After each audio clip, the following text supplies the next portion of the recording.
The World That Couldn't Be by Clifford D. Simak. Reading by Frank Harrison.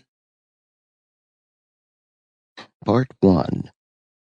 Like every farmer on every planet, Duncan had to hunt down anything that damaged his crops, even though he was aware this was the world that couldn't be. Chapter 1. The tracks went up one row and down another, and in those rows the vua plants had been sheared off an inch or two above the ground. The raider had been methodical. It had not wandered about haphazardly, but had done an efficient job of harvesting the first 10 rows on the west side of the field. Then, having eaten its fill, it had angled off into the bush, and that had not been long ago, for the soil still trickled down into the great pug marks deep sunk into the finely cultivated loam.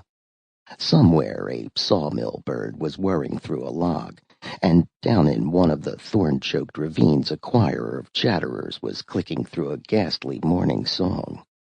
It was going to be a scorcher of a day. Already the smell of desiccated dust was rising from the ground, and the glare of the newly risen sun was dancing off the bright leaves of the hula trees, making it appear as if the bush were filled with a million flashing mirrors. Gavin Duncan hauled a red bandana from his pocket and mopped his face. "No, mister," pleaded Zakara, the native foreman of the farm. "You cannot do it, mister. You do not hunt the Cytha."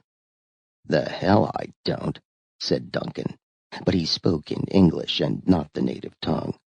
He stared out across the bush, a flat expanse of sun-cured grass, interspersed with thickets of hula scrub and thorn and occasional groves of trees, crisscrossed by treacherous ravines and spotted with infrequent waterholes. It would be murderous out there, he told himself, but it shouldn't take too long. The beast probably would lay up shortly after its pre-dawn feeding, and he'd overhaul it in an hour or two. But if he failed to overhaul it, then he must keep on. "Dangerous," Zakara pointed out. "No one hunts the Cytha." "I do," Duncan said, speaking now in the native language. "I hunt anything that damages my crop.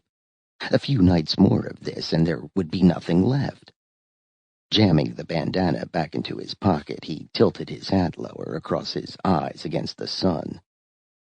"It might be a long chase, mister. It is the skun season now, if you were caught out there." "Now listen," Duncan told it sharply. "Before I came, you—" Sample complete. Ready to continue?